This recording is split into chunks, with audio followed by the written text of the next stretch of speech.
Warahmatullahi wabarakatuh. Innal hamdalillah nahmaduhu wa nasta'inuhu wa nastaghfiruh wa na'udzu billahi min shururi anfusina wa min sayyiati a'malina. May yahdihillahu fala mudilla lahu wa may yudlil fala hadiya lahu. Ashhadu an la ilaha illallah wahdahu la syarika lahu iqraran bihi wa tauhida. وأشهد أن نبينا محمدا عبده ورسوله صلى الله عليه وعلى آله وأصحابه وسلم تسليما كثيرا. أما بعد، معاشر المسلمين والمسلمات rahimani wa rahimakumullah. Alhamdulillah, di sore hari ini sungguh merupakan nikmat yang sangat luar biasa. Allah Jalla wa'ala kembali mempertemukan kita dalam bulan yang penuh dengan keberkahan ini. Dan Alhamdulillah kita masih diberikan kesehatan oleh Allah Subhanahu wa ta'ala untuk bisa memaksimalkan ibadah yang kita lakukan pada bulan yang penuh dengan berkah ini. Ikhwani wal akhwati fillah rahimani wa rahimakumullah. Kajian kita pada sore hari ini akan membaca sebuah hadis Rasulullah sallallahu alaihi wasallam yang diriwayatkan oleh Imam Ahmad, dan hadis ini disahihkan oleh Asy-Syaikh Al-Albani rahimahullah dan juga Asy-Syaikh Muqbil bin Hadi Al-Wadi'i rahimahullahu ta'ala, dari sahabat yang mulia Abu Umamah Al-Bahili radhiyallahu ta'ala anhu wa ardah. Abu Umamah Al-Bahili ini adalah salah satu sahabat Nabi sallallahu alaihi wa ala alihi wasallam yang cukup terkenal dan memiliki segudang keutamaan. Ya, dan sahabat ini lebih terkenal dengan kunyahnya daripada namanya. Sahabat ini lebih dikenal dengan kunyah beliau daripada nama beliau. Adapun nama beliau adalah Sudai ibnu Ajlan. Namanya adalah Sudai ibnu Ajlan radhiyallahu ta'ala anhu ardah. Di antara keutamaan beliau yang terkenal adalah kedermawanan beliau. Subhanallah, kedermawanan beliau itu luar biasa. Dan gemarnya beliau bersedekah di jalan Allah Subhanahu wa ta'ala. Itu di antara karakter utama beliau. Manakib atau keutamaan beliau yang masyhur adalah kedermawanan beliau radhiyallahu ta'ala anhu wa ardah. Beliau pernah bercerita kepada kita dalam hadis ini. Kata beliau sallallahu alaihi wasallam, ansya'a Rasulullah sallallahu alaihi wasallam ghazwatan. Nabi sallallahu alaihi wasallam pernah mengadakan peperangan. Nabi pernah mengadakan peperangan. Fa'ataituhu, kemudian aku mendatangi Rasulullah sallallahu alaihi wasallam. Faqultu lahu, kemudian aku berkata kepada Nabi sallallahu alaihi wasallam, ud'u Allah li bisyahadah. Berdoalah kepada Allah untuk saya. Berdoalah kepada Allah untuk saya agar Allah Subhanahu wa ta'ala menjadikan aku mati syahid dalam peperangan nanti. Iya. Jadi Abu Umamah Al-Bahili, Sudai ibnu Ajlan, itu ikut serta dalam peperangan kali itu. Maka sebelum berangkat dalam medan pertempuran, beliau mendatangi Rasulullah sallallahu alaihi wasallam dan meminta beliau untuk mendoakannya. Didoakan apa? Didoakan mati syahid. Di sini ada faedah yang pertama yang kita petik dari hadis Abu Umamah Al-Bahili adalah bolehnya seseorang mendatangi orang soleh dan meminta didoakan. Boleh.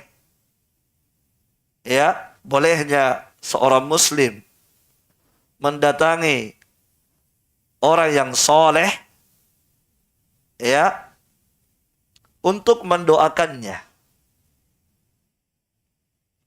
Taib. Karena di sini Abu Umamah Al-Bahili mendatangi Rasulullah sallallahu alaihi wasallam dan meminta didoakan. Jelas ya? Taib. Dan ini termasuk bagian dari bertawassul. Tawassul yang benar. Tawassul yang syar'i. Ini salah satu bentuk tawassul yang syar'i. Ya, meminta orang soleh untuk mendoakan kita kepada Allah Subhanahu wa taala. Dan ini hanya benar ketika orang solehnya masih hidup. Adapun orang solehnya sudah wafat, sudah meninggal, maka tidak dibenarkan. Tidak dibenarkan kemudian seorang muslim mendatangi kuburannya, kemudian bertawassul. Meminta kepada orang soleh yang sudah meninggal mendoakan dirinya kepada Allah Subhanahu wa taala. Itu tidak benar. Yang benar hanya ketika orang solehnya masih hidup. Oleh karena itu, ikhwani fillah, ketika Rasulullah sallallahu alaihi wasallam wafat, kemudian terjadi musim kemarau di masa Umar bin Khattab radhiyallahu taala anhu, maka Umar bin Khattab meminta kepada pamannya Nabi Abbas ibnu Abdul Muttalib untuk berdoa kepada Allah agar Allah menurunkan hujan. Nabi tidak mendatangi atau Umar tidak mendatangi kuburan Nabi. Meminta kepada Nabi berdoa, tidak, sebab Nabi sudah wafat. Ya, oleh karena itu Umar mengatakan, Allahumma inna kunna natawassalu ilaika binabiyyi. Ya Allah, sesungguhnya kami dulu itu bertawassul kepadamu dengan doa nabimu. Ketika Nabi masih hidup, ketika terjadi musim kemarau juga di masa Nabi, maka kami meminta nabimu untuk apa? Berdoa kepadamu agar engkau menurunkan hujan. Maka sekarang, ya Allah, sekarang kami bertawassul bi ammi nabiyyik. Bertawassul dengan apa? Dengan doa paman nabimu. Jelas ya? Maka ya Allah, iskina, tolong turunkan hujan kepada kami dengan sebab doa paman Nabi yaitu Abbas ibnu Abdul Muttalib. Jelas? Barakallahu fikum. Iya.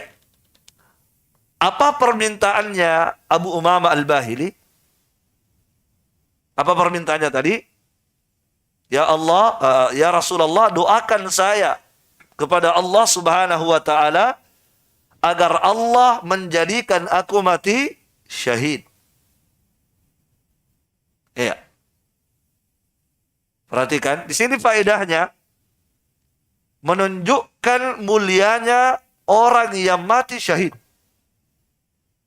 Kenapa? Sebab Abu Umamah Al-Bahili meminta didoakan untuk apa? Untuk mati syahid. Ya, kenapa ikhwani fillah? Sebab mereka memahami bahwa orang yang mati syahid adalah orang yang betul-betul dimuliakan oleh Allah Subhanahu wa taala. Kemuliaan demi kemuliaan yang mereka rasakan, ya, setelah mereka wafat itu luar biasa. Sampai Nabi SAW itu pernah mengatakan, "Ma min ahadin yadkhulul jannah yuridu ay yarji'a ila dunya wa ma lahu 'alal ardi min syai'." Tidak ada seorang pun yang masuk ke dalam syurga kemudian ingin kembali ke dunia. Masya Allah. Apa kata Nabi? Tidak ada seorang pun yang masuk ke dalam syurga ternyata ingin kembali ke dunia. Padahal di dunia tidak ada lagi satu pun hartanya. Tidak ada lagi sedikit pun hartanya. Jelas? Kalau orang ingin kembali ke dunia karena masih ada bisnisnya yang belum selesai, mungkin wajar. Kalau orang ingin kembali ke dunia karena baru saja beli mobil mewah, belum sempat dipakai mobil mewah, meninggal penasaran dia ingin kembali ke dunia, itu wajar. Kalau seseorang ingin kembali ke dunia karena baru saja akad nikah dengan seorang wanita yang cantik, kemudian diwafatkan oleh Allah, ingin kembali ke dunia bersama istri barunya, itu wajar. Ya, ini tidak ada. Nabi mengatakan, "Wa ma 'alal ardi wa ma lahu 'alal ardi min syai'." Dia tidak punya sedikit pun harta di dunia, tidak ada sedikit pun. Tapi dia ingin kembali ke dunia. Padahal dia sudah masuk ke dalam surga. Orang yang sudah masuk ke dalam surga dan merasakan nikmatnya surga, untuk apa kembali ke dunia? Kan begitu. Tidak ada nilainya dunia. Dia sudah masuk ke dalam surga, kata Nabi. Dia sudah masuk ke dalam surga, merasakan nikmatnya surga. Ya. Yang kata Nabi SAW, orang yang masuk ke dalam surga baru sekedar dicelupkan saja. Sekedar dicelupkan dengan sedikit celupan, sekedar disuruh cicipi sedikit saja. Setelah dia mencicipinya, sedikit saja dia cicipi dari kenikmatan surga, ditanya oleh Allah, hal marra bika bu'sun qat? Apakah engkau pernah merasakan penderitaan? Padahal dia adalah orang yang paling menderita hidupnya di dunia, ya. Ini yang dimasukkan ke dalam surga ini. Dia adalah orang yang paling menderita hidupnya di dunia. Tetapi ketika disuruh mencicipi sedikit saja surga, setelah dia cicipi sedikit saja, belum dia cicipi semuanya, sedikit bagian kecilnya.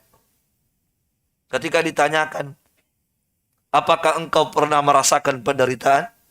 Apa kata dia? La, tidak pernah sama sekali.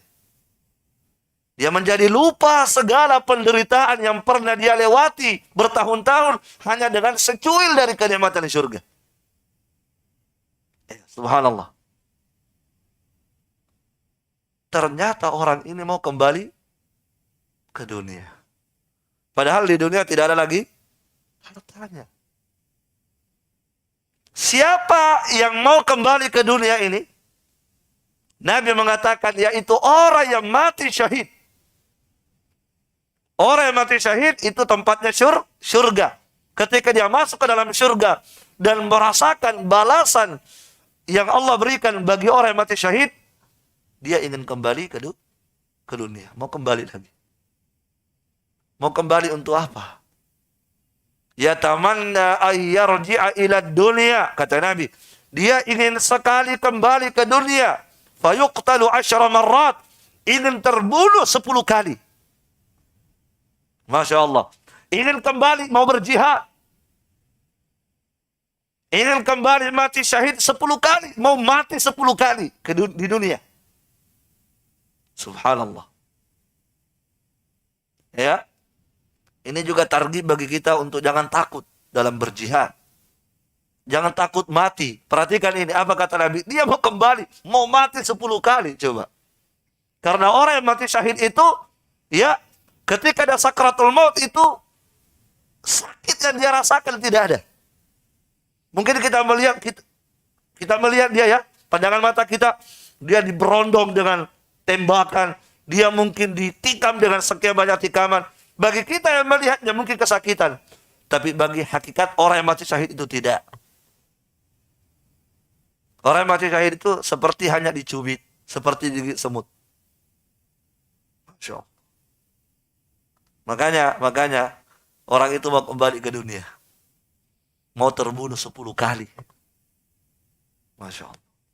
Kenapa dia mau terbunuh 10 kali? Lima yara minal karamah. Karena dia sudah melihat bagaimana kemuliaan demi kemuliaan yang Allah berikan kepadanya. Dia merasakan bagaimana nikmat demi nikmat, kemuliaan demi kemuliaan yang Allah berikan kepada dia. Dia sudah rasakan.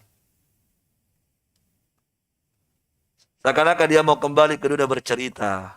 Ya. Wah. Inilah yang saya rasakan. Iya. Nabi kita Muhammad sallallahu alaihi wasallam pernah mengatakan, "Lisyahidi 'indallahi sittu khisal." Orang yang mati syahid itu mendapatkan 6 kemuliaan. Orang yang mati syahid mendapatkan 6 kemuliaan. Yang pertama, yughfaru lahu fi awwali duf'atin min dami. Pada awal mengucurnya darah, pada awal menetesnya darah, langsung dosanya diampuni oleh Allah Subhanahu wa taala. Baru menetes darah, setetes, 2 tetes darahnya, dosa-dosanya langsung diampuni oleh Allah Subhanahu wa taala. Yang kedua, wa yara maq'adahu minal jannah. Dia akan melihat tempat duduknya di surga. Belum masuk, dia sudah diperlihatkan. Inilah tempat menanti di surga. Masya Allah. Ya. Wa yujaru min adabil qabr. Akan diselamatkan dari azab kubur. Akan diselamatkan dari azab kubur. Itu orang mati syahid. Jangankan azab kubur, pertanyaan mungkar wa nakir saja itu sudah lolos. Tidak ada pertanyaan. Orang yang mati syahid itu tidak akan ditanya lagi mungkar wa nakir, ya kan? Kenapa? Sebab orang yang ditanya mau diuji kan? Sementara dia apanya mau diuji? Imannya mau diuji, sudah dia buktikan dengan mati, dengan nyawanya dikorbankan. Makanya Nabi mengatakan sallallahu alaihi wasallam, kafa bi barakatis suyub ala ra'sihi fitnatan lahu. Cukuplah kilatan-kilatan pedang di atas kepalanya orang yang mati syahid itu sebagai ujian baginya. Ujian keimanannya. Ya kan? Kilatan-kilatan pedang orang bisa ketakutan. Mundur saya. Cukuplah kilatan-kilatan pedang yang berkilat, yang menyambar di atas kepala-kepala mereka itu sebagai ujian bagi mereka. Maka mereka tidak diuji lagi di kuburnya. Tidak ada lagi pertanyaan mungkar wa nakir. Otomatis tidak ada azab kubur baginya. Itu kemuliaan yang Allah berikan. Kemudian, ya, wa ya'manu minal faza'il akbar.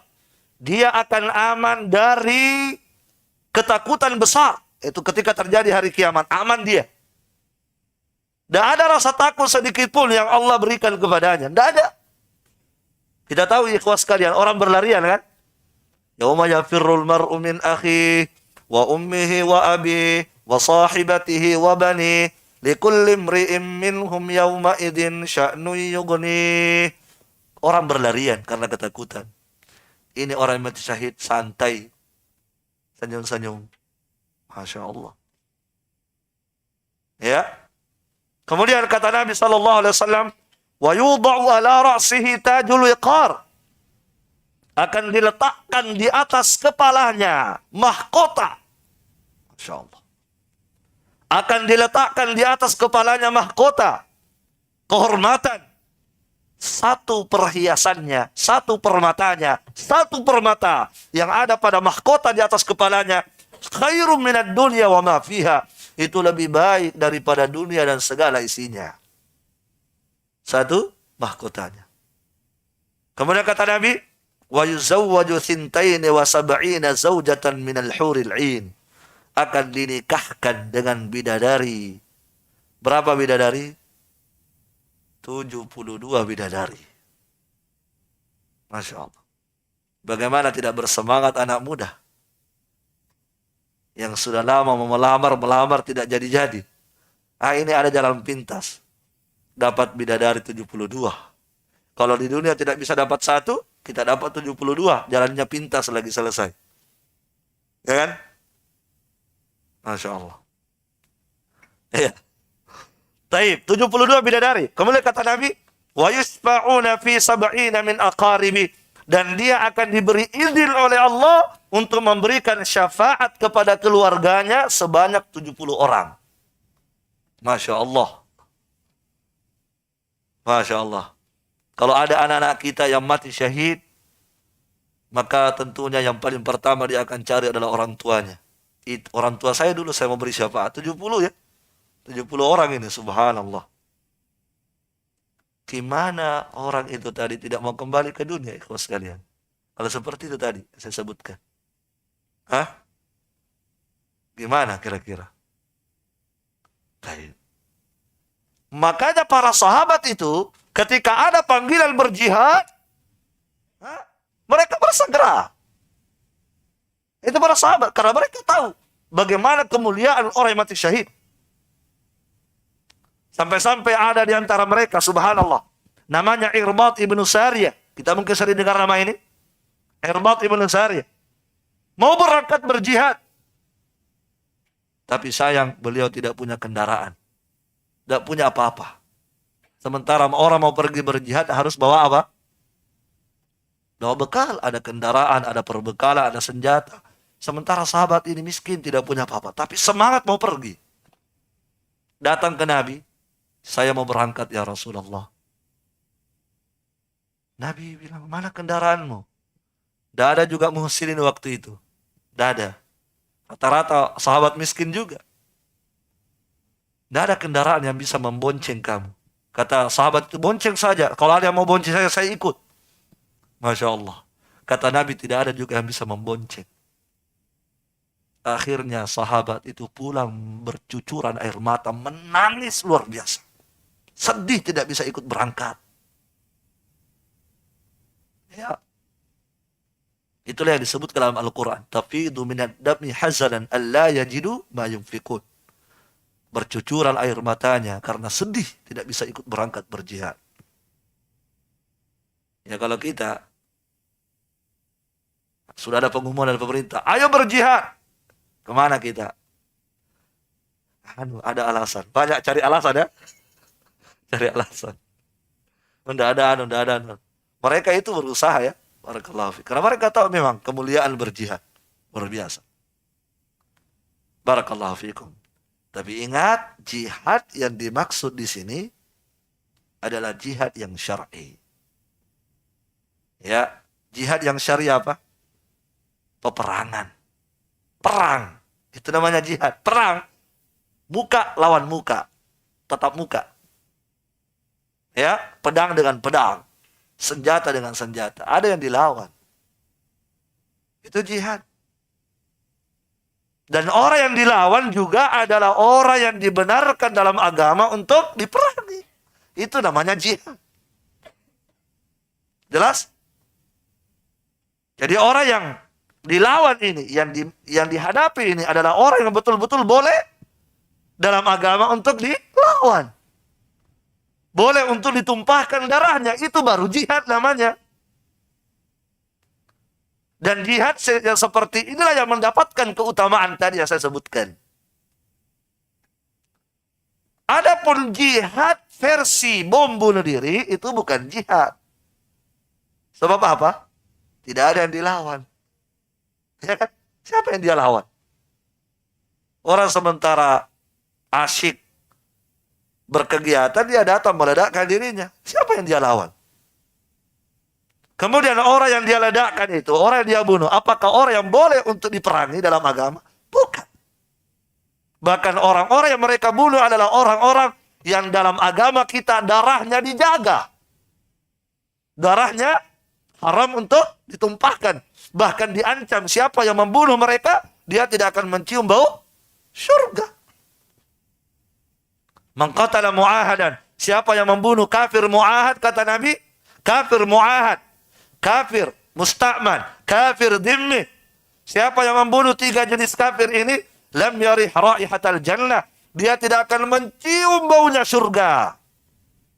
Wa inna rihaha la tujadu min masirati arba'ina aman. Padahal baunya bisa tercium dari jarak berapa?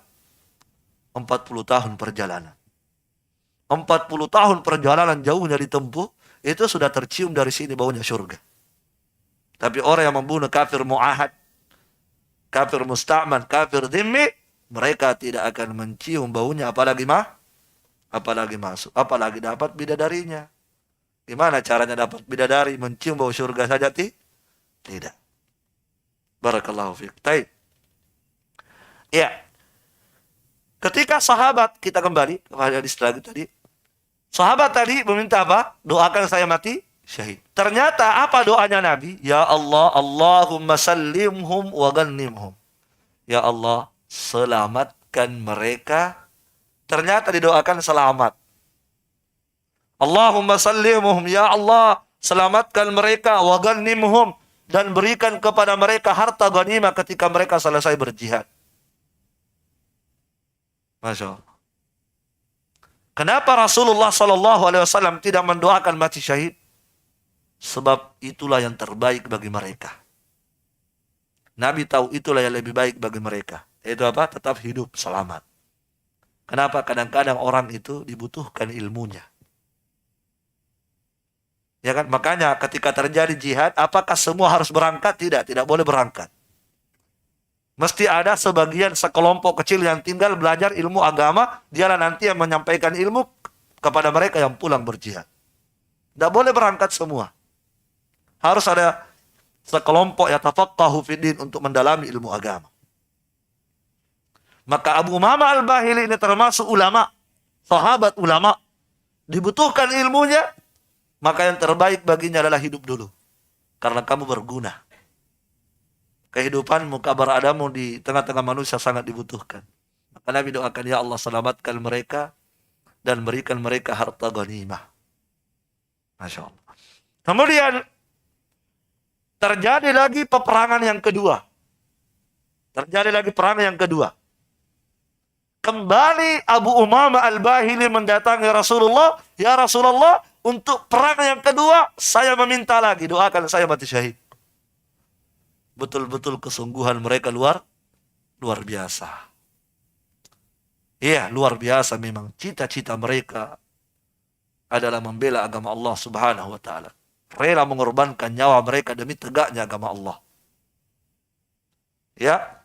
Kalau kita ya baru waktu kita sudah sulit untuk kita korbankan. Kalau mereka nyawanya. Ya jangankan waktunya, nyawanya saja mereka siap untuk korbankan. Mereka siap berpisah dengan istri mereka, berpisah dengan anak-anak mereka, berpisah dengan harta mereka demi tegaknya agama Allah Subhanahu wa taala. Kita di kondisi saat ini, di hari-hari ini kita tidak perlu mengorbankan nyawa sebab tidak ada jihad. Kita cukup mengorbankan waktu kita untuk berjihad dengan menuntut ilmu agama. Itu tugas kita sekarang. Mengorbankan harta kita, mengorbankan waktu kita untuk berjihad, dan jihad yang paling afdal di masa ini adalah talabul ilm, menuntut ilmu, belajar ilmu agama.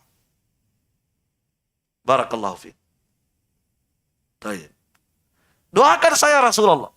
Kembali Nabi mendoakan, ya Allah, Allahumma sallimhu wa ghanimhu. Ya Allah, selamatkan dia, mereka, dan berikan harta ghanimah. Kemudian terjadi lagi perang yang ketiga. Datang lagi Abu Umamah, ya Rasulullah, ini sudah ketiga kalinya. Tolong doakan saya mati syahid. Ternyata Nabi kembali mendoakan apa? Sama. Allahumma sallimuhum wa ghanimhum. Akhirnya, ya sudah 3 kali ya. Ternyata Nabi doakan apa? Selamat. Karena itulah yang lebih baik baginya. Tetapi ikhwani fillah, niat yang sudah jujur tadi, niat yang sudah benar tadi, sudah jujur, betul-betul mau mati syahid, sekalipun meninggal di atas tempat tidurnya, dia sudah dicatat mati syahid. Dia sudah tercatat dengan jujurnya niat.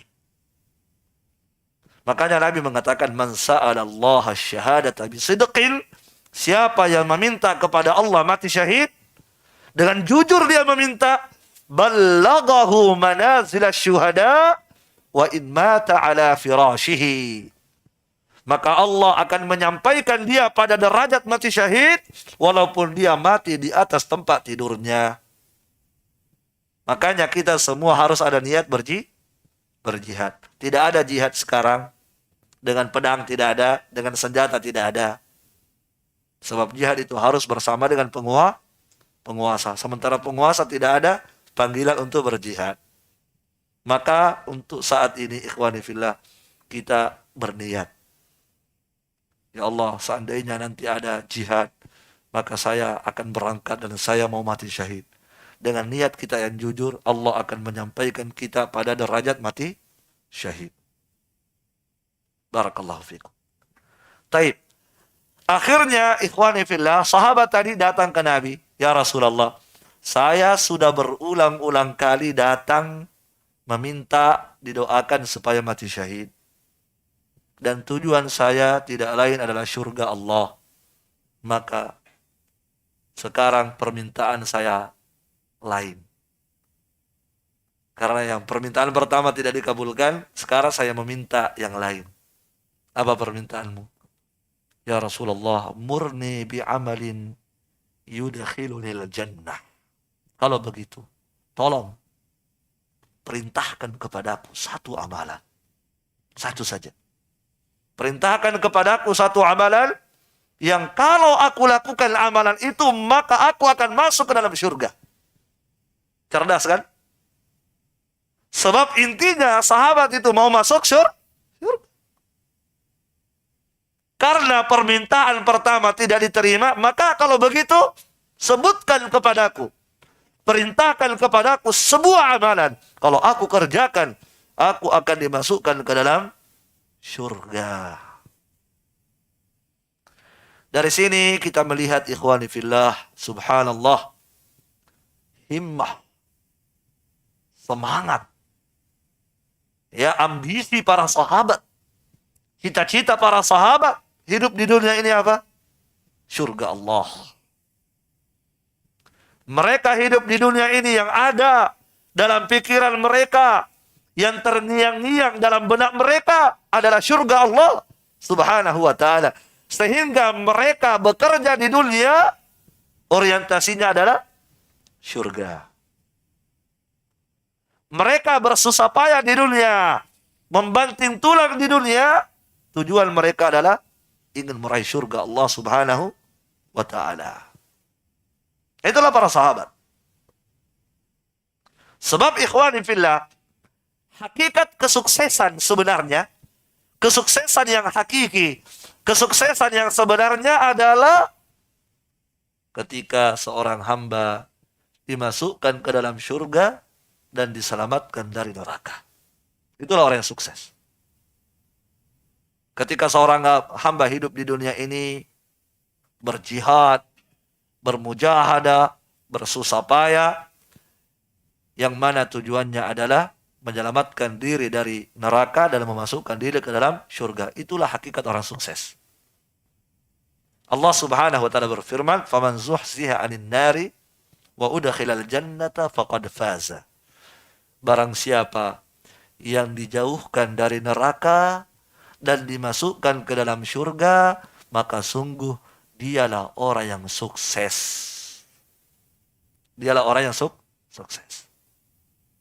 Sehingga ukuran kesuksesan seseorang bukan dengan banyaknya hartanya, bukan dengan tingginya jabatannya, tetapi hakikat orang yang sukses itu ketika diselamatkan oleh Allah dari neraka Allah dan dimasukkan ke dalam surga. Oleh karena itu, apa yang kita miliki di dunia ini, itu semuanya dikerahkan untuk membeli surga Allah subhanahu wa ta'ala, ikhwas sekalian. Apa yang kita miliki, harta kita, ilmu kita, tenaga kita, apa saja yang ada pada diri kita dari pemberian Allah subhanahu wa ta'ala, kita gunakan semuanya untuk membeli surga Allah subhanahu wa ta'ala dan menyelamatkan kita dari azab Allah subhanahu wa ta'ala. Ya. Maka Nabi SAW mengatakan, alaika bis-shaum. Kamu mau amalan yang kalau kamu lakukan akan masuk ke dalam surga? Iya ya Rasulullah. Apa amalan itu? Apa kata Nabi? Alaika bis-shaum. Hendaklah kamu berpuasa. Masya Allah. Itu yang Nabi sebutkan. Alaika bis-shaum. Hendaklah kamu berpuasa. Padahal ada amalan lain ya. Kenapa Nabi tidak mengatakan alaika bis sadaqah, alaika bi qiraatil Quran, alaika bit tahajjud? Enggak.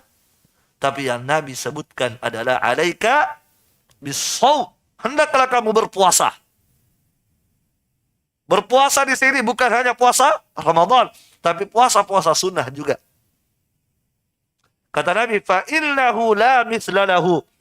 Karena sesungguhnya ibadah puasa adalah ibadah yang tiada tandingannya.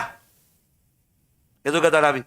Karena sesungguhnya ibadah puasa adalah ibadah yang tiada tandingannya. Ya. Jelas ya? Tidak ada tandingannya itu ibadah puasa kata Nabi. Tidak ada tandingannya kata para ulama dari sisi manfaat. Dari sisi manfaat di dunia. Tidak ada tandingannya ibadah ini. Tidak ada juga tandingannya dari sisi manfaatnya di akhirat. Apalagi dari sisi pahala. Itu tidak ada yang menyamai ibadah puasa. Dari sisi pahala. Dari sisi manfaatnya di dunia. Luar biasa manfaatnya. Ya. Di antara manfaat berpuasa. Kata Al-Imam Ibnu Katsir adalah tadyiqul limasalik syaitan. Puasa itu adalah mempersempit ruang gerak syaitan. Dia bisa mempersempit ruang gerak syaitan. Sehingga orang yang berpuasa lebih terjaga agamanya. Sebab ketika dia berpuasa, gerakan syaitan dalam pembuluh darah manusia itu menyempit. Ya, sebab syaitan kan mengalir di pembuluh darah manusia. Ketika orang berpuasa, pembuluh darah itu menjadi tertekan ya, dan seterusnya. Itu dari sisi manfaat di dunia. Ada banyak manfaat kesehatan, apalah begitu. Al-Imam Al-Munawi sampai menyebutkan bahwa berpuasa itu yazidu fid dzaka, menambah kecerdasan. Itu kata Al-Imam Al-Munawi rahimahullah.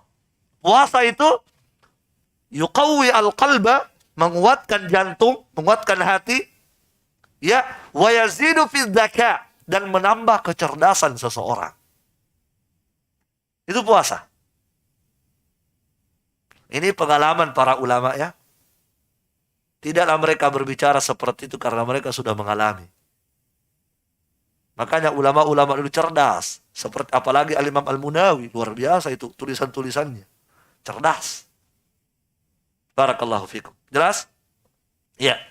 Kemudian ikhwani fillah, dari sisi manfaat, dari sisi pahala juga luar biasa. Tidak ada yang mengalahkan pahala ibadah puasa.